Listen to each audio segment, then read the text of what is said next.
ನಾಡಿನ ಅತ್ಯಂತ ಸುಪ್ರಸಿದ್ಧ ಹಾಸನಾಂಬ ದೇವಿ ದರ್ಶನ ಹಾಗೂ ಸಿದ್ದೇಶ್ವರ ಸ್ವಾಮಿ ಜಾತ್ರಾ ಮಹೋತ್ಸವ ವಿಧಿವತ್ತಾಗಿ ಸಂಪ್ರದಾಯದಂತೆ ಶಾಸ್ತ್ರೋಕ್ತವಾಗಿ ಎಲ್ಲ ಪೂಜ್ಯ ಗುರು ಹಿರಿಯರು ಪೂಜ್ಯ ಸ್ವಾಮೀಜಿಗಳ ದಿವ್ಯ ಸಾನ್ನಿಧ್ಯದಲ್ಲಿ ಅತ್ಯಂತ ಸುಗಮವಾಗಿ ದೇವಿ ದರ್ಶನ ಹಾಗೂ ಜಾತ್ರಾ ಮಹೋತ್ಸವ ಆರಂಭ ಆಗಿರುವಂತಹದ್ದು ನಮಗೆಲ್ಲರಿಗೂ ಬಹಳ ಸಂತೋಷದ ವಿಷಯ, ನಾಡಿಗೆ ಬಹಳ ಸಂತೋಷದ ವಿಷಯ ಅಂತ ನಾನು ಭಾವಿಸಿದ್ದೇನೆ.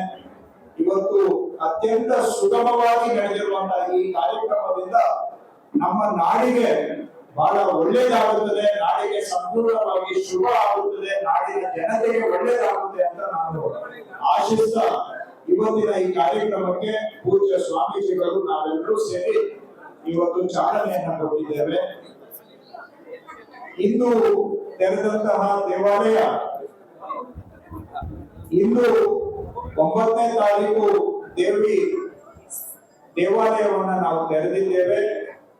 ನಾಳೆ ಬೆಳಿಗ್ಗೆ 6 ಗಂಟೆಯಿಂದ 7 ಗಂಟೆವರೆಗೆ ದರ್ಶನ ಇರುತ್ತೆ. ನಾಳೆ ಸಾರ್ವಜನಿಕರಿಗೆ ಪ್ರವೇಶ ಇದೆ. ಆದ್ರೆ ದರ್ಶನಕ್ಕೆ 7 ಗಂಟೆವರೆಗೂ ಸಮಯ ಇದ್ರೂ ಸಹ ಸಾಲು ಸೇರೋದಿಕ್ಕೆ 4 ಗಂಟೆಗೆ ಬಂದ್ ಮಾಡಬೇಕಾಗುತ್ತೆ. ಸೊ ಬೆಳಿಗ್ಗೆ 6 ಗಂಟೆಗೆ ದರ್ಶನ ಆರಂಭ ಆಗುತ್ತೆ. ಸರದಿ ಸಾಲು 6 ಗಂಟೆಗೆ ಮೊದಲೇ ಆರಂಭ ಆಗುತ್ತೆ. ಆದ್ರೆ ಸರದಿ ಸಾಲಿಗೆ ಪ್ರವೇಶ 4 ಗಂಟೆಗೆ ಬಂದ್ ಮಾಡಿ 7 ಗಂಟೆಯವರೆಗೆ ನಾಳೆ ದರ್ಶನಕ್ಕೆ ಅವಕಾಶ ಇದೆ. ಅದರ ನಂತರ ಅವರ ಶಾಸ್ತ್ರಗಳಿಗೆ ನಾವು ದೇವಾಲಯವನ್ನ ಅನುವು ಮಾಡಿಕೊಡ್ಬೇಕಾಗುತ್ತೆ. ಮತ್ತೆ ನಾಡಿದ್ದು ಬೆಳಿಗ್ಗೆ 11ನೇ ತಾರೀಕು ಬೆಳಿಗ್ಗೆ 6 ಗಂಟೆಗೆ ಶುರುವಾದ್ರೆ 22ನೇ ತಾರೀಕು ಸಂಜೆ 7 ಗಂಟೆಯವರೆಗೆ ದರ್ಶನ ಮುಂದುವರಿಯುತ್ತೆ. ಆದ್ರೆ ನೈವೇದ್ಯ ಮತ್ತು ಅಲಂಕಾರಕ್ಕೆ ಪ್ರತಿ ಮುಂಜಾನೆ 2 ರಿಂದ 5 ಗಂಟೆ ನಡುವೆ ಮತ್ತು ಮಧ್ಯಾಹ್ನ 2 ರಿಂದ 3:30 ಗಂಟೆ ಈ ಸಮಯಗಳಲ್ಲಿ ದೇವಾಲಯ ತೆರೆದಿದ್ರೂ ಕೂಡ ದರ್ಶನಕ್ಕೆ ಅವಕಾಶ ಕಲ್ಪಿಸಲಿಕ್ಕೆ ಆಗುವುದಿಲ್ಲ. ಯಾಕಂದ್ರೆ ಪೂಜಾ ಕೈಂಕರ್ಯಗಳಿಗೆ ಆ ಸಮಯವನ್ನ ಮೀಸಲಿಡಬೇಕಾಗುತ್ತೆ. 23ನೇ ತಾರೀಕು ಸಾರ್ವಜನಿಕರಿಗೆ ಪ್ರವೇಶ ಇರುವುದಿಲ್ಲ. ಆದ್ರೆ ಶಾಸ್ತ್ರೋಕ್ತವಾಗಿ ಇವತ್ತು ಯಾವ ರೀತಿ ವಿಧಿ ಗೊತ್ತಾಗಿ ದೇವಾಲಯವನ್ನ ಬಾಗಿಲು ತೆರೆದಿದ್ದೇವೆ, ಅದೇ ರೀತಿಯಲ್ಲಿ 23ನೇ ತಾರೀಕು ದೇವಾಲಯದ ಬಾಗಿಲನ್ನ ಅಂದ್ರೆ ಹಾಸನಾಂಬ ದೇವಿಯ ಬಾಗಿಲ ಬಂದ್ ಮಾಡುವಂತಹ ಶಾಸ್ತ್ರಕ್ಕೆ ಮಾತ್ರ 23ರಂದು ಸಾರ್ವಜನಿಕರಿಗೆ ಪ್ರವೇಶ ಇರುವುದಿಲ್ಲ. ಇದರ ಜೊತೆಗೆ ಈ ವರ್ಷ ಈ ಹಾಸನಾಂಬ ದೇವಿ ಮಹೋತ್ಸವ ನಾಡು ಮತ್ತು ನಮ್ಮ ಇಡೀ ದೇಶದಿಂದ ಲಕ್ಷಾಂತರ ಸಂಖ್ಯೆಯಲ್ಲಿ ಭಕ್ತಾದಿಗಳು ಬಂದು ದರ್ಶನ ಪಡೆಯುವಂತಹ ಸಂದರ್ಭದಲ್ಲಿ ಅವರ ದೇವಿ ದರ್ಶನದ ಜೊತೆಗೆ ಅವರ ಅನುಭವ ಇನ್ನಷ್ಟು ಸಂಪತ್ಭರಿತವಾಗಿರಬೇಕು ಅಂತೇಳಿ ಈ ಇವತ್ತಿನಿಂದ ಆರಂಭ ಮಾಡಿ ಇವತ್ತು ಸಂಜೆ 6:30 ಗಂಟೆಗೆ ಸಾಂಸ್ಕೃತಿಕ ಕಾರ್ಯಕ್ರಮಗಳ ಮುಖಾಂತರ ಈ ಜಾತ್ರಾ ಮಹೋತ್ಸವಕ್ಕೆ ಚಾಲನೆಯನ್ನ ಕೊಡ್ತಾ ಇದ್ದೇವೆ. ಇವತ್ತು ಸಂಜೆ 6:30ರಿಂದ ರಾತ್ರಿ 10:30ವರೆಗೆ ಹೇಮಾವತಿ ಪ್ರತಿಭೆಯ ಪಕ್ಕದಲ್ಲಿ ಜಾನಪದ ಸಂಗೀತ, ಸಾಹಿತ್ಯ, ನೃತ್ಯ, ಸಾಂಸ್ಕೃತಿಕ ಕಾರ್ಯಕ್ರಮಗಳು ಮತ್ತು ಹಾಸನಾಂಬ ದೇವಿಯ ಮತ್ತೊಂದು ರೂಪ ಚಾಮುಂಡಿಯ ನವರಸ ರೂಪಗಳ ಪ್ರದರ್ಶನದೊಂದಿಗೆ ಇವತ್ತು ಆರಂಭ ಆಗುತ್ತೆ. ಹಾಗೆ ಪ್ರತಿನಿತ್ಯ ಭಜನಾ ಕಾರ್ಯಕ್ರಮ, ಜಾನಪದ ಸಂಗೀತ, ನೃತ್ಯ ಕಾರ್ಯಕ್ರಮಗಳು ಹಾಗೂ ಶಾಸ್ತ್ರೀಯ ಸಂಗೀತ ಹೀಗೆ ಬರುವ 10 ದಿನ 12 ದಿನವೂ ಕೂಡ ನಿರಂತರವಾಗಿ ಪ್ರತಿನಿತ್ಯ ಸಾಂಸ್ಕೃತಿಕ ಕಾರ್ಯಕ್ರಮಗಳನ್ನ ಹಾಸನ ನಗರಾದ್ಯಂತ ಹಮ್ಮಿಕೊಳ್ಳಲಾಗಿದೆ. ಅದರ ಜೊತೆಗೆ ಈ ವರ್ಷ ಹೆಲಿ ಟೂರಿಸಂ ಅನ್ನು ಕೂಡ ಬರುವ ಸಾರ್ವಜನಿಕರಿಗೆ ವ್ಯವಸ್ಥೆ ಮಾಡಲಾಗಿದೆ. ಇದರ ಜೊತೆಗೆ ಮೊದಲಿನಿಂದಲೂ ಕೂಡ ಫಲಪುಷ್ಪ ಪ್ರದರ್ಶನ ನಡೀತಾ ಬಂದಿದೆ.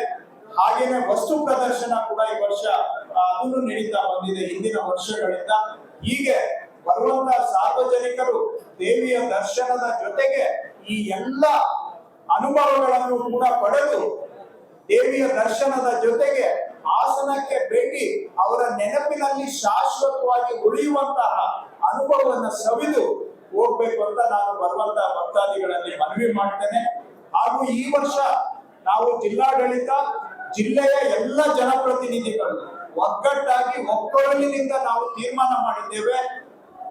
ಇದರಲ್ಲಿ ಬರುವಂತಹ ಶ್ರೀಸಾಮಾನ್ಯ ಭಕ್ತಾದಿಗಳಿಗೆ ಆದ್ಯತೆ ಸಿಗಬೇಕು. ರಿಪೀಟ್ ಮಾಡ್ತೇನೆ, ದೇವಿ ದರ್ಶನಕ್ಕೆ ಬರ್ತಕ್ಕಂತಹ ಸಾಮಾನ್ಯ ಭಕ್ತಾದಿಗಳಿಗೆ ಆದ್ಯತೆ ಸಿಗಬೇಕು. ಆದ್ಯತೆ ನಂಬರ್ 1 ಪ್ರಯಾರಿಟಿ ಅವರಿಗೆ ಕೊಡಬೇಕು. ಯಾಕಂದ್ರೆ 20-25 ಲಕ್ಷ ಜನ ಬರುವಾಗ ಅವರು ಸುಗಮವಾಗಿ ಅವರಿಗೆ ದರ್ಶನ ಆಗಬೇಕು. ಯಾರೋ 4 ಜನ ಮುಖ್ಯಸ್ಥರಿಗೆ ಅನುಕೂಲ ಮಾಡ್ಲಿಕ್ಕೆ ನಾವು ಸಾವಿರಾರು ಜನ ಭಕ್ತಾದಿಗಳು ದೂರದಿಂದ ಬಡವರು ಬಂದಿರ್ತಾರೆ, ಅವರಿಗೆ ನಾವು ಕುಂಠಿತ ಮಾಡ್ಲಿಕ್ಕೆ ಆಗೋದಿಲ್ಲ.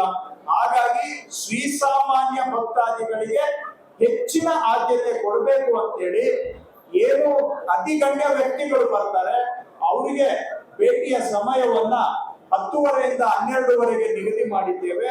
ಮತ್ತು ಅವರಿಗೆ Hassan inspection bungalow circuit house ಇಂದ ನಮ್ಮ ವಾಹನದಲ್ಲಿ ಕರ್ಕೊಂಡು ಬಂದು ನೇರವಾಗಿ ದರ್ಶನ ಮಾಡಿ ಅವರಿಗೆ ಎಲ್ಲ ಗೌರವಗಳೊಂದಿಗೆ ಅವರನ್ನ ಇಲ್ಲಿ ಸ್ವೀಕರಿಸಿ ಅವರಿಗೆ ವಿಶೇಷ ದರ್ಶನ ಮಾಡಿಸಿ ಅವರ ಒಳ್ಳೆ ರೀತಿಯಲ್ಲಿ ದರ್ಶನ ಮಾಡುವಂತ ಜವಾಬ್ದಾರಿಯನ್ನು ಕೂಡ ಜಿಲ್ಲಾಡಳಿತ ತೆಗೆದುಕೊಂಡಿದೆ. ಇದಕ್ಕೆ ಅವರೆಲ್ಲರ ಸಹಕಾರವನ್ನ ನಾವು ಬಯಸ್ತಾ ಇದ್ದೇವೆ. ಉದ್ದೇಶ ಇಷ್ಟೇ, ಬರುವಂತ ಸಾರ್ವಜನಿಕರು ನೂರಾರು ಕಿಲೋಮೀಟರ್ ದೂರದಿಂದ ಬರ್ತಾರೆ, ಗಂಟೆಗಟ್ಟಲೆ ಸಾಲಲ್ಲಿ ಕಾಯ್ತಾರೆ. ಅವರಿಗೆ ದರ್ಶನ ಚೆನ್ನಾಗಾದ್ರೆ ಆವಾಗ ನಿಜವಾಗಿ ನಾಡಿಗೆ ಒಳ್ಳೇದಾಗುತ್ತೆ, ಜನಕ್ಕೆ ಒಳ್ಳೇದಾಗುತ್ತೆ. ಈ ಒಂದು ಉದ್ದೇಶದಿಂದ ಎಲ್ಲ ನಾವು ಜನಪ್ರತಿನಿಧಿಗಳು ಒಗ್ಗಟ್ಟಿನಿಂದ ಈ ತೀರ್ಮಾನವನ್ನ ಮಾಡಿದ್ದೇವೆ. ಇದಕ್ಕೆ ಎಲ್ಲರೂ ಸಹಕರಿಸಬೇಕು. ಕೆಲವರಿಗೆ ಇರಿಸು ಮುರುಸಾಗಿದೆ, ನನ್ನ ಪಕ್ಷದ ಕಾರ್ಯಕರ್ತರು ಕೂಡ ಅವರು ನಮ್ಗೆ ಅವಕಾಶ ಕಡಿಮೆ ಆಯ್ತು ಅಂತ, ಹೀಗೆ ಬೇರೆ ಬೇರೆಯವರು ಕೂಡ. ನಿಮ್ಗೆ ಉದಾಹರಣೆಗೆ ಹೇಳ್ತೇನೆ, ನನ್ನ ಕ್ಷೇತ್ರದಲ್ಲೇ ನನ್ನ ಮತದಾರರು ಕೂಡ ನನ್ಗೆ ಪಾಸ್ ಇಲ್ಲ ಅಂತ ಹೇಳಿದ್ರೆ ನೀವು ಅಲ್ಲಿ ಇನ್ಚಾರ್ಜ್ ಮಿನಿಸ್ಟರ್ ಆಗಿ ಪ್ರಯೋಜನ ಏನು ಅಂತ ನನ್ನನ್ನು ಕೂಡ ಪ್ರಶ್ನೆ ಮಾಡಿದ್ದಾರೆ. ಅದಕ್ಕೆ ನಾನೊಂದು ಸಲೀಸಾಗಿ ಮಾರ್ಗ ಹುಡುಕಿದೆ. ಮೊನ್ನೆ 5 ಲಕ್ಷ ರೂಪಾಯಿ ದುಡ್ಡನ್ನ ಪೇಮೆಂಟ್ ಮಾಡಿ ನನ್ನ ದುಡ್ಡನ್ನ ಟಿಕೆಟ್ಗಳನ್ನ ಪಾಸ್ಗಳನ್ನ ಪರ್ಚೇಸ್ ಮಾಡಿ ನನ್ನ ಕ್ಷೇತ್ರದ ನನ್ನ ಮತದಾರರಿಗೆ ನಾನು ಕೊಡ್ತಾ ಇದ್ದೇನೆ. ಆಲ್ರೆಡಿ 5 ಲಕ್ಷ ರೂಪಾಯಿ ಪೇಮೆಂಟ್ ನನ್ನ ಕಡೆಯಿಂದಾನೆ, one of the first payments ಟಿಕೆಟ್ಗೆ ನನ್ನ ಕಡೆಯಿಂದಾನೆ ಆಗಿದೆ. ಆ ರೀತಿಯಾಗಿ ಯಾಕೆ ಹೇಳ್ತಾ ಇದ್ದೀನಿ ಅಂದ್ರೆ, ನಾವೆಲ್ಲರೂ ಕೂಡ ಸಾರ್ವಜನಿಕರ ಹಿತವನ್ನ ಮರೆಯಬಾರದು ಪ್ರಜಾಪ್ರಭುತ್ವದಲ್ಲಿ ಅನ್ನೋ ಕಾರಣಕ್ಕಾಗಿ ಎಲ್ಲರ ಸಹಕಾರವನ್ನ ಬಯಸ್ತಾ ಇದ್ದೇನೆ. ನೀವೆಲ್ಲರೂ ಸಹಕಾರ ಕೊಟ್ರೆ ಬರುವ ಜನ ಬಂದು ಖುಷಿಯಾಗಿ ದರ್ಶನ ಮಾಡ್ಕೊಂಡು ಹೋದ್ರೆ ಅದು ನಮ್ಗೆ ನಿಜವಾಗಿ ಸಂತೋಷ ತಂದ್ಕೊಡ. ಅದಕ್ಕಿಂತ ಸಮಾನ ಮತ್ತೊಂದು ಇಲ್ಲ. ಹಾಗೂ ಇತ್ತೀಚೆಗೆ ಒಂದು ಗಮನ ಇಟ್ಕೋಬೇಕು, ನಾವೆಲ್ಲರೂ ಬೇರೆ ಬೇರೆ ಕಡೆ ಬೆಂಗಳೂರಿನಲ್ಲಿ ಇದು ಸಂತೋಷದ ಸಂದರ್ಭ, ಇಲ್ಲಿ ಯಾವುದು ಕೂಡ ಕಹಿ ಮಾತು ನಾವು ಆಡಬಾರ್ದು. ಆದ್ರೂ ಕೆಲವು ಘಟನೆಗಳು ಬೇರೆ ಬೇರೆ ಕಡೆ ಏನ್ ನಡೆದಿದ್ದಾವೆ ಅದನ್ನ ನಾವು ಮನಸ್ಸಲ್ಲಿ ಇಟ್ಕೊಂಡು ನಮ್ಮ ಹಾಸನಾಂಬ ಉತ್ಸವ ಅತ್ಯಂತ ಸುಗಮವಾಗಿ ಸಾಗಬೇಕು, ಬಂದವರು ಖುಷಿಯಾಗಿ ಹೋಗ್ಬೇಕು, ಯಾವುದೂ ಅಹಿತಕರ ಘಟನೆಯಲ್ಲಿ ಆಗಬಾರದು ಅನ್ನೋ ಉದ್ದೇಶದಿಂದ ಕೆಲವು ಬದಲಾವಣೆಗಳನ್ನ ತಂದಿದ್ದೇವೆ. ನಿಮ್ಮೆಲ್ಲರ ಸಹಕಾರವನ್ನ ಬಯಸ್ತೇವೆ. ನಾಡಿನಾದ್ಯಂತ ಬರುವಂತ ಎಲ್ಲ ಜನಗಳಿಗೆ ಇಡೀ ಜಿಲ್ಲೆಯ ಪರವಾಗಿ ನಾವು ಸ್ವಾಗತ ಮಾಡಲಿಕ್ಕೆ ನಾವು ಕಾತುರರಾಗಿದ್ದೇವೆ. ಭಕ್ತಾದಿಗಳು ಹೆಚ್ಚಿನ ಸಂಖ್ಯೆಯಲ್ಲಿ ಬಂದು ಏನಾದ್ರೂ ಸ್ವಲ್ಪ ನಮ್ಮ ಕಡೆಯಿಂದ ನ್ಯೂನ್ಯತೆ ಇದ್ರೆ ಅದನ್ನ ಕ್ಷಮಿಸಿ, ನಮ್ಮ ತಪ್ಪು ಏನಾದ್ರೂ ಇದ್ರೆ ಅದನ್ನ ಕ್ಷಮಿಸಿ ಸುಖವಾಗಿ ದರ್ಶನ ಪಡೆದು ಹೋಗ್ಬೇಕು. ಈ ಹಬ್ಬ ತುಂಬಾ ಯಶಸ್ವಿಯಾಗಿ ಆಗಲಿ ಅಂತ ನಾನು ಶುಭಾಶಯ ಕೋರುತ್ತೇನೆ ಮತ್ತು ಆಶಿಸುತ್ತೇನೆ. ಧನ್ಯವಾದಗಳು.